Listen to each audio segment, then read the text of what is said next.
So ఓవరాల్గా యుద్ధం మొదలయ్యి 60 రోజులు కావస్తుంది మిడిల్ ఈస్ట్లో.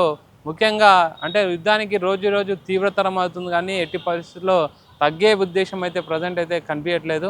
ముఖ్యంగా ట్రంప్ వచ్చేసి తన యొక్క అంటే సెంట్రల్ కమాండ్తోనైతే పెంటగాన్స్తోని చర్చలు జరపడం జరిగింది.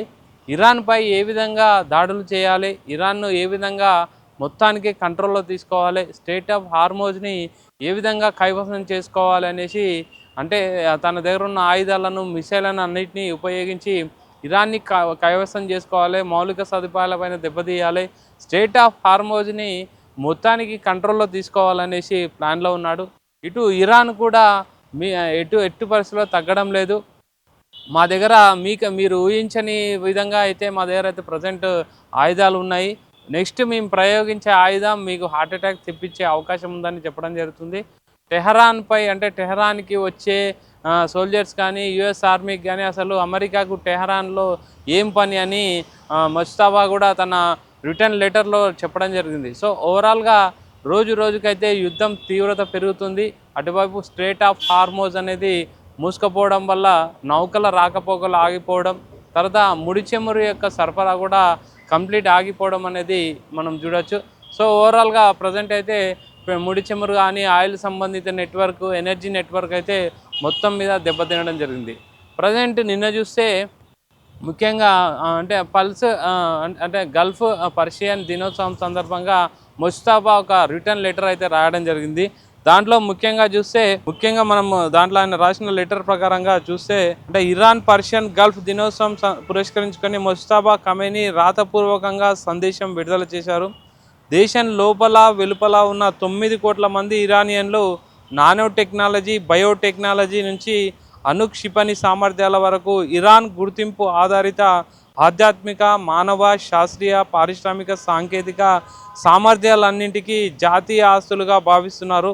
వారు దేశ జలాలు, భూమి, గగనతలాన్ని ఎలాగైనా కాపాడుకుంటారో ఈ సామర్థ్యాలను అలాగే రక్షించుకుంటామని అందులో లెటర్లో పేర్కొనడం జరిగింది. ముఖ్యంగా ఖమేనీ రాసిన లెటర్లో చూస్తే దేవుడి దయ వల్ల పర్షియన్ గల్ఫ్ ఉజ్వల భవిష్యత్తులో అమెరికా ప్రమేయం ఉండదు.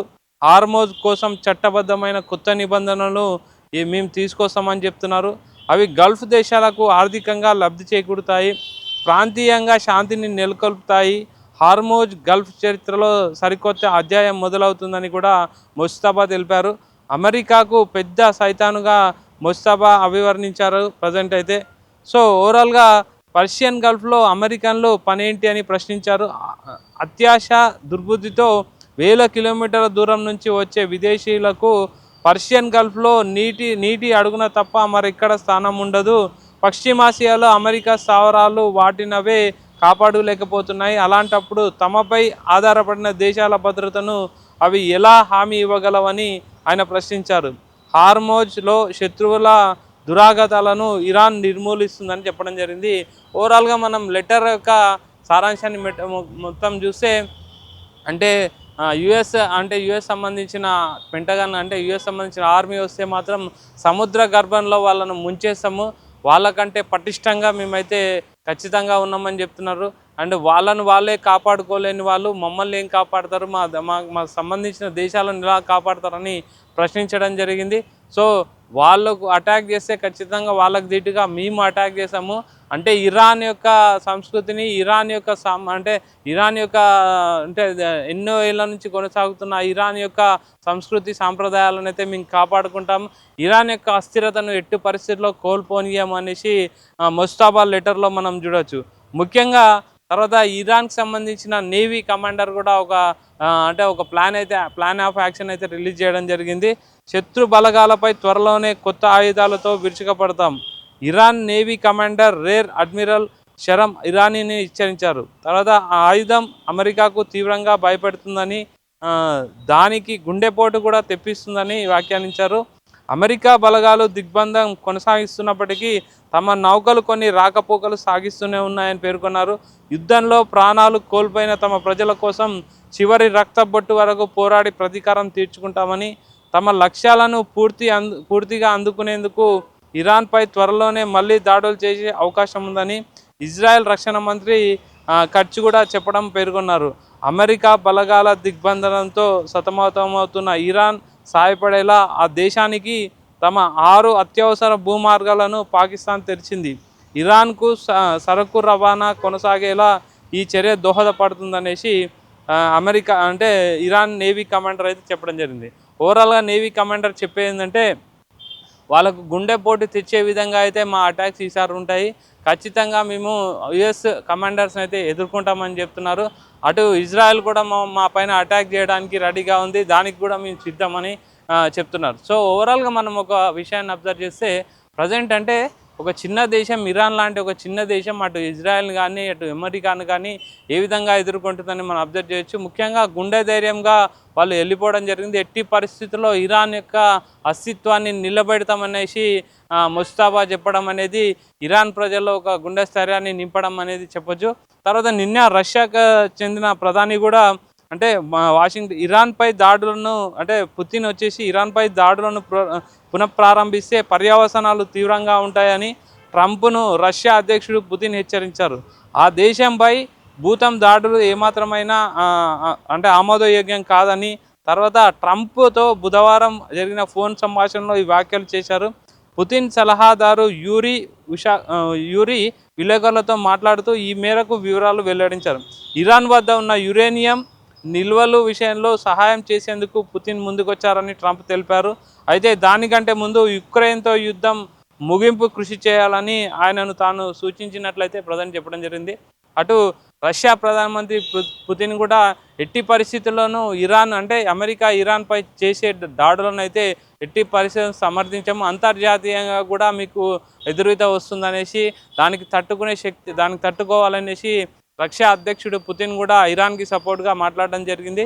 డైరెక్ట్ ట్రంప్తో ఫోన్ కాల్లో మాట్లాడి ఎట్టి పరిస్థితుల్లో మీరు భూతల యొక్క అంటే అటాక్లు అంటే మిసైల్ అటాక్స్ కానీ అంటే ఎయిర్ బేస్డ్ అటాక్స్ కానీ తర్వాత వాటర్ బేస్డ్ అటాక్స్ కానీ ఎట్టి పరిస్థితుల్లో చేయకూడదు, ఖచ్చితంగా మేము ఇరాన్కి అయితే సపోర్ట్ ఇస్తాం. ఈ విషయంలో ఇరాన్ని మెచ్చుకోవడం కూడా మనం అబ్జర్వ్ చేయొచ్చు. పుతిన్ వచ్చేసి ఇంత గొప్ప యుద్ధాన్ని సింగిల్గా ఎదుర్కొంటున్న ఇరాన్కి నా ప్రశంసలు, నా మద్దతు ఎప్పుడు ఉంటాయి. యురేనియంకి సంబంధించిన వాటిలో ఖచ్చితంగా నిల్వలకు మేమైతే అంటే ఎన్రిచ్డ్ యురేనియం ఏదైతే ఉందో ఆ నిల్వలకు మేము మీకు రక్షణ ఇస్తామని ఇరాన్ అంటే రష్యా ఇరాన్కి మద్దతు తెలపడం కూడా కొంచెం ఇరాన్కి కొంచెం గుండె ధైర్యం పెరిగిందని చెప్పాలి. సో ఓవరాల్గా మొత్తం సినారియోను మనం ఒకసారి అబ్జర్వ్ చేస్తే ప్రజెంట్ అయితే ట్రంప్కు ఒక పెద్ద తలనొప్పిగా మారింది. 60 రోజులు కంప్లీట్ అయిపోయిన తరుణంలో యుఎస్ సంబంధించిన కాంగ్రెస్లో అయితే ఒక అంటే యుఎస్ సంబంధించిన కాంగ్రెస్లో ఒక పర్మిషన్ తీసుకోవాలి. అలాంటి పర్మిషన్ లేకుండా నిన్న జరిగిన ఓటింగ్లో ట్రంప్కే ఎక్కువ మద్దతు లభించడం మనం అబ్జర్వ్ చేయొచ్చు. సో ఓవరాల్గా ఇది ఒక విషయంలో ట్రంప్కు ఊరట కలిగించిందని చెప్పాలి. కానీ ఇంటర్నల్గా అధికారులు కానీ ఇంటర్నల్గా దేశ ప్రజలు కానీ ట్రంప్కు అంటే ట్రంప్ని వ్యతిరేకిస్తూ మాత్రమే నినాదాలు చేస్తున్నారు. అంటే ఒక నేవీ కమాండర్ కూడా ఆల్రెడీ రిజైన్ చేయడం జరిగింది.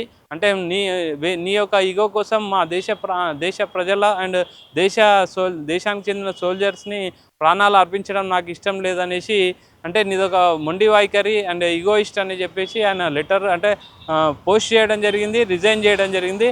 ఒక పెద్ద నేవీ కమాండర్ అంటే చీఫ్ రిజైన్ చేయడం అనేది ట్రంప్కు ఖచ్చితంగా ఒక పెద్ద ఎదురుదెబ్బ అని చెప్పాలి. అదేవిధంగా పెంటగాన్ వర్గాలు కూడా ట్రంప్ను సూచించడం జరిగింది. ప్రజెంట్ మన పరిస్థితి బాగాలేదు, యుద్ధానికి సంబంధించి వేరే దేశం ఏదైనా సడన్గా అటాక్ వస్తే వాటిని ఎదుర్కొనే స్టేజ్లో అయితే ప్రజెంట్ మన అమెరికా లేదు, మిసైల్స్ అన్నీ ఖాళీ అయిపోయినాయి అండ్ ఆయుధాలకు సంబంధించినవి కూడా మొత్తం స్టోరేజ్ లేదనేసి అంటే పెంటగాన్ వర్గాలు ఒక ఆర్టికల్ ట్రంప్కు సమర్పించడం కూడా మనం అబ్జర్వ్ చేయొచ్చు. అదేవిధంగా ట్రంప్ యొక్క సలహాదారు కూడా చాలామంది ప్రజెంట్ సిచ్యువేషన్ బాగాలేదు, రిసెషన్ వచ్చే అవకాశం ఉంది, కొనుగోలు శక్తి తగ్గిపోయింది, ఆర్థికంగా చితికిపోతాము అండ్ ఇప్పుడు ఒకవేళ ఆపేసిన ఒక 1-2 ఇయర్స్ ఖచ్చితంగా పడుతుందనేసి ట్రంప్కు సలహాదారులు సూచించడం కూడా మనం అబ్జర్వ్ చేయొచ్చు. సో ఓవరాల్గా ప్రజెంట్ సినియర్ అంటే 60 రోజులు కావస్తున్న యుద్ధాన్ని ఏ విధంగా కంట్రోల్ చేస్తారు, ఎవరి శాంతి చర్చలు ముందుకు వస్తారు అంటే ఆల్రెడీ పాకిస్తాన్లో జరిగిన శాంతి చర్చలు కొలికి రాలేదు, మొదటి విడతలో కూడా ఇలాంటి కొలికి రాలేదు, రెండో విడతలో కూడా కొలికి రాకపోవడం అయితే అబ్జర్వ్ చేయొచ్చు. ఇరాన్ అయితే ట్రంప్కు ఒక ఆఫర్ ఇవ్వడం జరిగింది. ప్రజెంట్ అయితే యుద్ధం ఆపేసి స్ట్రెయిట్ ఆఫ్ హార్మోజ్ మూవ్మెంట్ అయితే చేద్దాము అంటే నౌకల మూవ్మెంట్ చేస్తే కొంచెం ఆర్థికంగా అందరూ అంటే ఆర్థికంగా ఎవరికి లాస్ ఉంటుందని చెప్పడం జరిగింది. ట్రంప్ మాత్రం ఇదే దొరికింది ఛాన్స్ అని చెప్పి అన్నట్టు ఎట్టి పరిస్థితుల్లో తగ్గకుండా ఇరాన్ని స్టేట్ ఆఫ్ హార్మోజ్ దిగ్బంధం చేస్తే, నావల్ బ్లాకేడ్ కంప్లీట్గా చేస్తే ఇరాన్ ఖచ్చితంగా తలొగ్గుతుంది. ఇరాన్ మాత్రం ఎట్టి పరిస్థితుల్లో ఆర్థికంగా దెబ్బతింటుంది కాబట్టి ఖచ్చితంగా మేము చెప్పినట్టు వింటుంది, మా సరెండర్ అవుతుందనేసి ట్రంప్ చెప్పడం జరిగింది. కాకపోతే నిన్న అంటే వాళ్ళ పర్షియన్ దినోత్సవం సందర్భంగా ముస్తాబా రిలీజ్ చేసిన లెటర్ ప్రకారం చూస్తే వాళ్ళు కూడా చాలా స్ట్రాంగ్గా ఉన్నారు. ఎట్టి పరిస్థితుల్లో మేము ఇరాన్ యొక్క అస్తిత్వాన్ని పోగొట్టనివ్వమని చెప్పడం అనేది మనం అబ్జర్వ్ చేస్తాం. సో యుద్ధం జరిగిన 60 రోజుల నుంచి అయితే ప్రజెంట్ ఇది దేశవ్యాప్తంగా ప్రపంచవ్యాప్తంగా కూడా ముడి చమురు అయితే ప్రభావం ఉంది. అంటే ఆర్థిక మాంద్యంలో అయితే మెల్లగా ప్రపంచం వెళ్ళే అవకాశం ఉంది. ఈ విధంగానే ఉంటాయి అనేది ప్రజెంట్ అయితే సిచ్యువేషన్. ఏదో ఒక దేశం అంటే రష్యా లాంటి దేశం ముందుకు వచ్చి శాంతి చర్చలను సఫలం చేస్తే మాత్రం కొంచెం అందరూ ఊరట చెందుతారని అయితే ఎక్స్పర్ట్ల అంచనా.